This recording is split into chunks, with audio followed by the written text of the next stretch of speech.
ಶ್ರದ್ಧಾ ತಮ್ಮ ತಂದೆಯವರು ಶ್ರಾದ್ದದ ದಿನದ ನೆನಪುಗಳೊಂದಿಗೆ ಈ ಲೇಖನವನ್ನು ಆರಂಭಿಸುತ್ತಾರೆ. ಸಾಮಾನ್ಯವಾಗಿ ಜನವರಿ ಫೆಬ್ರವರಿ ತಿಂಗಳಲ್ಲಿ ಬರುವ ಮಾಘ ಮಾಸದ ಶುಕ್ಲ ಪಕ್ಷದ ದ್ವಾದಶಿಯಂದು ಅವರ ತಂದೆಯ ಪುಣ್ಯತಿಥಿ ಇರುತ್ತದೆ.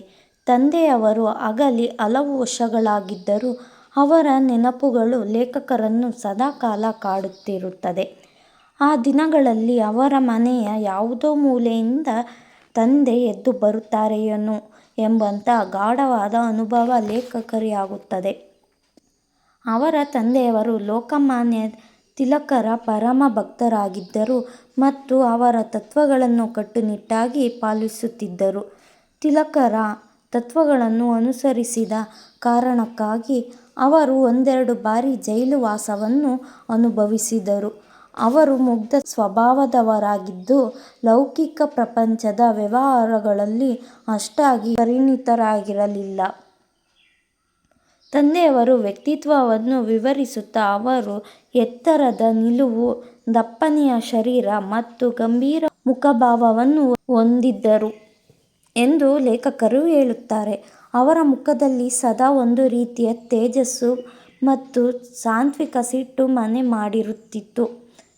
ತಮ್ಮ ತಂದೆಯ ವಿಚಿತ್ರವಾದ ಮತ್ತು ಗಂಭೀರವಾದ ಸ್ವಭಾವವನ್ನು ಹೇಳುತ್ತಾ, ತಂದೆಯು ಮಕ್ಕಳೊಂದಿಗೆ ನೇರವಾಗಿ ಸಂವಹನ ನಡೆಸುತ್ತಿರಲಿಲ್ಲ, ಎಲ್ಲವನ್ನೂ ತಾಯಿಯ ಮೂಲಕವೇ ತಿಳಿಸುತ್ತಿದ್ದರು. ಮಕ್ಕಳ ಮೇಲೆ ಅತಿಯಾದ ಪ್ರೀತಿ ತೋರಿಸಿದರೆ ಅವರು ಎಲ್ಲಿ ಹಾಳಾಗುತ್ತಾರೋ ಎಂಬ ಭಯ ತಂದೆಗಿತ್ತು. ತಂದೆಯ ಮಾತುಗಳು ಯಾವಾಗಲೂ ಗಂಭೀರವಾದ ವ್ಯಂಗ್ಯ ಕೂಡಿರುತ್ತಿದ್ದರು. ಲೇಖಕರು ಮತ್ತು ಅವರ ಅಕ್ಕ ಸರೋಜಕ್ಕ ಅಂತಹ ಕಠಿಣ ಶಿಸ್ತಿನ ವಾತಾವರಣದಲ್ಲೇ ಬೆಳೆದರು. ಮಕ್ಕಳು ಎಂಬ ಕಾರಣಕ್ಕೆ ತಂದೆಯವರು ಸರೋಜಕ್ಕನ ಮೇಲೆ ಸ್ವಲ್ಪ ಹೆಚ್ಚಿನ ಪ್ರೀತಿ ಮತ್ತು ಮೃದುತ್ವವನ್ನು ತೋರಿಸುತ್ತಿದ್ದರು.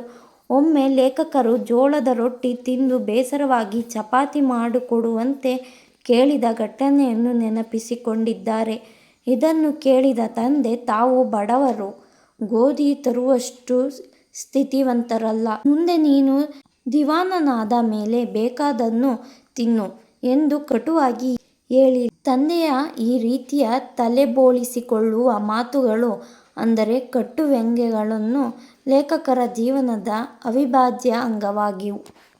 ಲೇಖಕರು ತಮ್ಮ ತಂದೆಗೆ ಮಕ್ಕಳ ತಲೆ ಬೋಳಿಸುವುದರ ಮೇಲಿದ್ದ ಅತಿಯಾದ ಆಸಕ್ತಿಯನ್ನು ಹಾಸ್ಯಮಯವಾಗಿ ವಿವರಿಸಿದ್ದಾರೆ.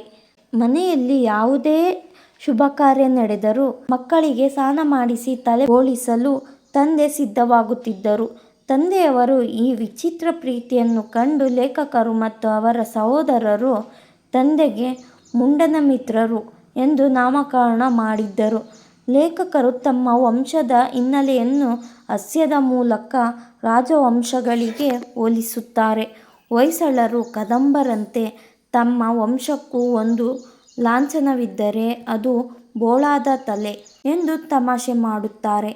ಯುದ್ಧರಂಗದಲ್ಲಿ ಸೈನಿಕರು ಜಯಕಾರ ಹಾಕುವಂತೆ ಶತ್ರುಗಳ ತಲೆ ಉರುಳಿಸುವ ಬದಲು ಇಲ್ಲಿ ಮಕ್ಕಳ ತಲೆ ಬೋಳಿಸುವುದೇ ಒಂದು ಸಾಹಸದ ಕೆಲಸವಾಗಿತ್ತು.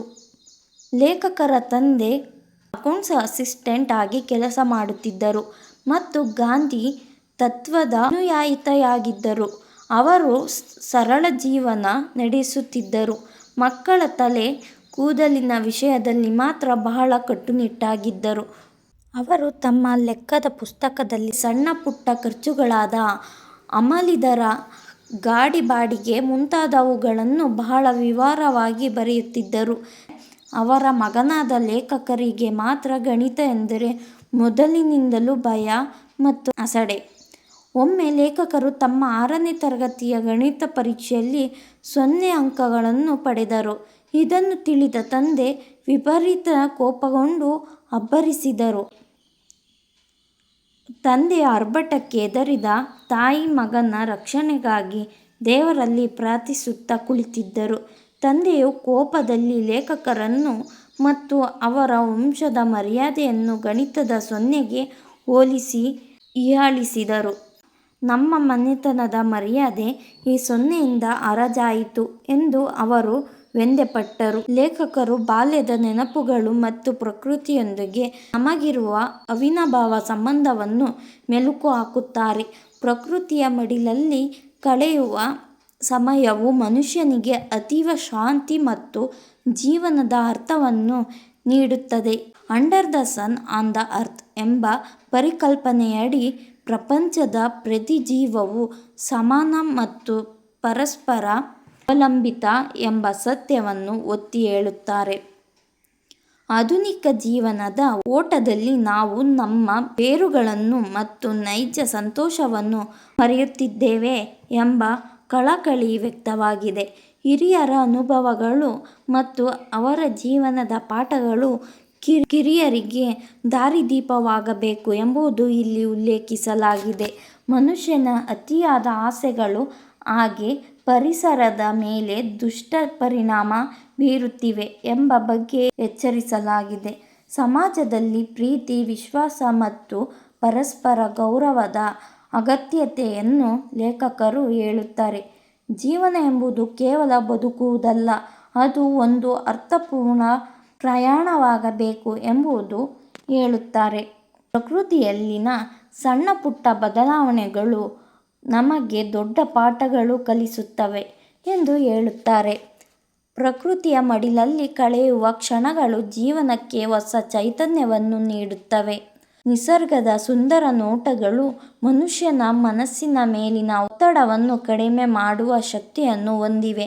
ಗಿಡಮರಗಳು, ಹೂವುಗಳು ಮತ್ತು ಪ್ರಾಣಿ ಪಕ್ಷಿಗಳು ಪರಿಸರದ ಅವಿಭಾಜ್ಯ ಅಂಗಗಳಾಗಿದ್ದು ಅವುಗಳ ರಕ್ಷಣೆ ಅತಿ ಮುಖ್ಯ. ಪ್ರಕೃತಿಯನ್ನು ಪ್ರೀತಿಸುವ ವ್ಯಕ್ತಿ ತನ್ನ ಜೀವನದಲ್ಲಿ ಹೆಚ್ಚು ಶಾಂತಿ ಮತ್ತು ಸಮಾಧಾನವನ್ನು ಕಂಡುಕೊಳ್ಳುತ್ತಾನೆ. ಬೆಳಕಿನ ಸೂರ್ಯಕಿರಣಗಳು ಮತ್ತು ತಂಪಾದ ಗಾಳಿ ಮನಸ್ಸಿಗೆ ಮುದ ನೀಡುವ ಸನ್ನಿವೇಶಗಳು ಹೇಳಿದೆ. ನಗರೀಕರಣದ ನಡುವೆಯೂ ನಾವು ಪ್ರಕೃತಿಯೊಂದಿಗೆ ನಿಕಟ ಸಂಪರ್ಕ ಹೊಂದಿರಬೇಕು. ಪರಿಸರ ಮಾಲಿನ್ಯದ ಬಗ್ಗೆ ಎಚ್ಚರಿಕೆ ನೀಡುತ್ತಾ ಶುದ್ಧ ಗಾಳಿ ಮತ್ತು ನೀರಿನ ಮಹತ್ವ, ಮಕ್ಕಳಿಗೆ ಬಾಲ್ಯದಿಂದಲೇ ಪರಿಸರದ ಬಗ್ಗೆ ಪ್ರೀತಿ ಮತ್ತು ಗೌರವವನ್ನು ಬೆಳೆಸಬೇಕೆಂದು ಇಲ್ಲಿ ಹೇಳುತ್ತಾರೆ. ಪ್ರಕೃತಿಯು ನಮಗೆ ನೀಡುವ ದಾನಗಳಿಗೆ ಪ್ರತಿಯಾಗಿ ನಾವು ಅದನ್ನು ಸಂರಕ್ಷಿಸುವ ಹೊಣೆ ಹೊರಬೇಕು. ಲೇಖಕರು ಧಾರವಾಡ ರೈಲ್ವೆ ನಿಲ್ದಾಣದಲ್ಲಿ ತಮ್ಮ ಗೆಳತಿ ಸರೋಜಕ್ಕನಿಗೆ ವಿದಾಯ ಹೇಳುವ ದೃಶ್ಯ. ರೈಲು ಹೊರಡುವಾಗ ಲೇಖಕರ ತಂದೆ ಅನಿರೀಕ್ಷಿತವಾಗಿ ಪ್ಲಾಟ್ಫಾರ್ಮ್ ಮೇಲೆ ಬಂದು ಮೌನವಾಗಿ ನಿಲ್ಲುತ್ತಾರೆ. ತಂದೆಯ ಮುಖದಲ್ಲಿ ತುಂಬಿದ ವಿಷಾದ ಮತ್ತು ಅವರ ಕಣ್ಣೀರು ಲೇಖಕರಿಗೆ ಆಶ್ಚರ್ಯ ತರುತ್ತದೆ. ರೈಲಿನಲ್ಲಿ ಕುಳಿತ ಲೇಖಕರ ತಂದೆಯ ಆ ಕ್ಷಣದ ದಾರುಣ ಸ್ಥಿತಿಯನ್ನು ಕಂಡು ಮರುಕಾಗುತ್ತಾನೆ. ತಂದೆಯ ಬಗ್ಗೆ ಹೆಮ್ಮೆ ಪಡುವ ಲೇಖಕರು ಅವರು ತೋರಿದ ಅತೀವ ಪ್ರೀತಿ ಮತ್ತು ಕಾಳಜಿಯನ್ನು ನೆನೆಯುತ್ತಾರೆ. ಮಗಳೇ, ನಿನ್ನ ಹೆಸರಿಗೆ ಕಳಂಕ ತರಬೇಡ, ಮನೆತನದ ಮರ್ಯಾದೆ ಉಳಿಸು ಎಂದು ತಂದೆ ಹೇಳಿದ ಮಾತುಗಳು ಅವರ ಮನಸ್ಸಿನಲ್ಲಿ ಹಚ್ಚ ಹಸಿರಾಗಿವೆ. ಕಾಲಕ್ರಮೇಣ ಸರೋಜಕ್ಕನ ಮದುವೆಯಾಗಿ ಆಕೆ ವಿದೇಶಕ್ಕೆ ತೆರಳಿದ ಸುದ್ದಿಯೂ ಹೇಳುತ್ತಾರೆ. ಈಗ ತಮ್ಮ ಮಕ್ಕಳೊಂದಿಗೆ ಸೇರಿ ತಂದೆ ತಾಯಿಯ ಶ್ರಾದ್ದ ಕಾರ್ಯಗಳನ್ನು ಭಕ್ತಿಯಿಂದ ಮಾಡುತ್ತಾರೆ. ಪ್ರತಿ ವರ್ಷ ಮಾಘ ಮಾಸದ ಆ ದಿನದಂದು ಲೇಖಕರಿಗೆ ಧಾರವಾಡದ ರೈಲ್ವೆ ನಿಲ್ದಾಣದ ಆ ದೃಶ್ಯ ನೆನಪಿಗೆ ಬರುತ್ತದೆ. ತಂದೆಯ ನೆನಪಿನಲ್ಲಿ ಲೇಖಕರ ಕಣ್ಣಿನಿಂದ ಉರುಳುವ 2 ಹನಿ ಕಣ್ಣೀರು ಅವರು ಅರ್ಪಿಸುವ ನಿಜವಾದ ಶ್ರದ್ಧಾಂಜಲಿಯಾಗಿದೆ.